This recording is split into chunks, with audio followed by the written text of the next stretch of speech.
best win of your career, would you say? Wow, straight in. It was one of a few, yes, I would say so. I think being here on ranking has given me confidence, and I'm just happy I could use it out there and get a W. Did you think you'd won it at 7, whatever it was? Yes, I did. You know, I ever thought you'd won it and put through that challenge in? I'm actually not sure on that one. She threw me off a little bit with that because I thought she was challenging for that reason. But yeah, I thought I did. I was in the moment and I kind of forgot that it was first to 10, but I'm happy I could dig deep and get through it in the end. I was going to say, how hard is... Sorry, it could have been easy to, once you've celebrated, to not be able to get back to the sort of full focus, couldn't it? Yeah, definitely. I think it's actually very tough to turn around and, because you've just released and you think you've won the match, to get back to work and find a way. I thought I did that really well, and I'm pretty proud of myself for digging deep.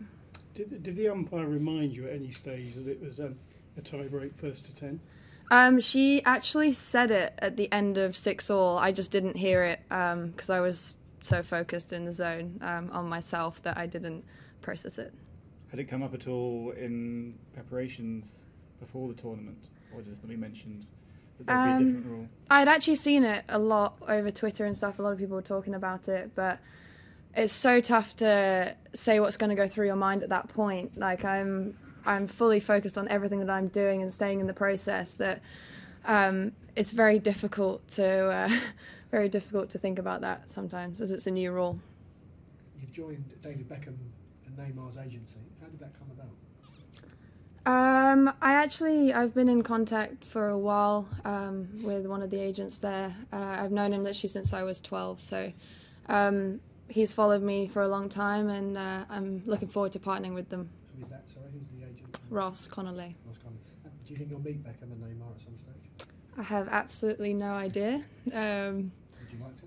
Of course, yeah. I mean, they're professional sports players and people, and I can learn a lot from anyone. And I have a lot of respect for them and what they do. Does that sort of crystallise that you've got a big career? Because they wouldn't invest in you. They didn't think you've got the talent to become a sort of go deep in Grand Slams. You know, at the end of the day, I'm just focusing on myself. I'm very lucky to have a great support team. You know, that's all I can do at the moment, and whatever else happens, happens. What were your expectations coming in here? My expectations were just to enjoy the moment. You know, I put so much hard work in last year to get to this point right here, that I just wanted to have fun out there and compete and do the best that I could. That was the only expectation. More now, after that win, do you think you maybe going deep in the first week or beyond? No, look, I mean, I'm going to stay focused on the right things. I'm not going to be thinking about winning or losing.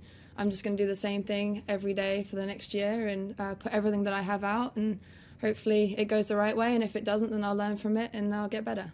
Because you seem to play a lot of your shots very freely without any sort of fear of the consequences, it seems to me. You're hitting the ball pretty cleanly. Yeah, I think it's something I've worked on a lot.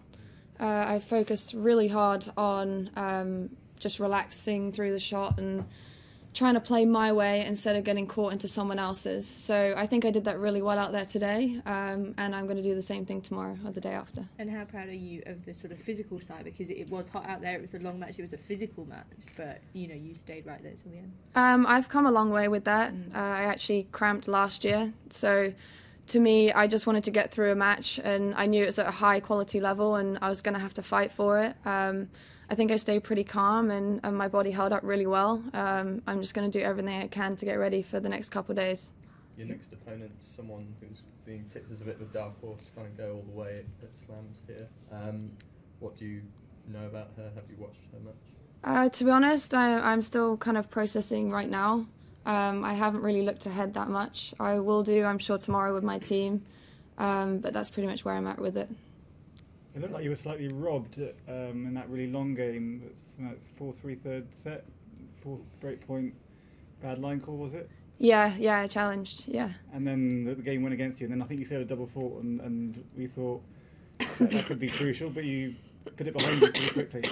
Yeah, you know, I had to find a way out there. Once again, most thing that I'm proud of out there. So, yeah, I don't really know what happened. There were a lot of long games and a lot of fighting, and I'm just really happy with the result. Katie, will you watch Andy's match later today?